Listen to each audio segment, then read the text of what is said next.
தமிழகத்தில் 2026ஆம் ஆண்டு பாட்டாளி மக்கள் கட்சியின் ஆட்சி உறுதியாக நடைபெறும் என அக்கட்சி தலைவர் அன்புமணி ராமதாஸ் தெரிவித்துள்ளார். சேலம் நாடாளுமன்ற தொகுதிக்கு உட்பட்ட ஓமலூர், வீரபாண்டி ஆகிய சட்டமன்ற தொகுதியில் வாக்குச்சாவடி கள பணியாளர்கள் கலந்தாய்வு கூட்டம் பாமக தலைவர் அன்புமணி ராமதாஸ் தலைமையில் நடைபெற்றது.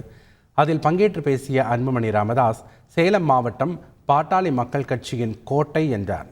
தமிழ்நாட்டை ஆள்வதற்கு பாட்டாளி மக்கள் கட்சிக்கு எல்லா தகுதிகளும் திறமைகளும் இருக்கிறது என்றும், ஆனால் அதிகாரம் மட்டும் கிடையாது என்றும் தெரிவித்தார்.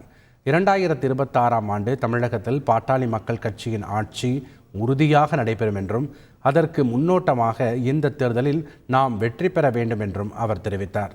தமிழ்நாட்டை ஆள்வதற்கு பாட்டாளி மக்கள் கட்சிக்கு எல்லா தகுதிகளும் இருக்கிறது, திறமைகளும் இருக்கிறது, ஆனால் அதிகாரம் மட்டும் கிடையாது.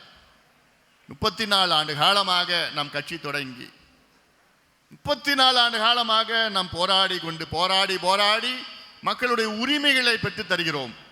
போராட்டங்கள் வாயிலாக, ஆர்ப்பாட்டங்கள், அழுத்தங்கள், அறிக்கைகள், சட்டமன்றம், நீதிமன்றம்.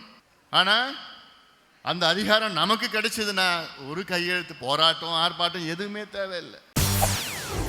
செய்திகளை உடனுக்குடன் தெரிந்து கொள்ள உடனே சப்ஸ்கிரைப் பண்ணுங்க.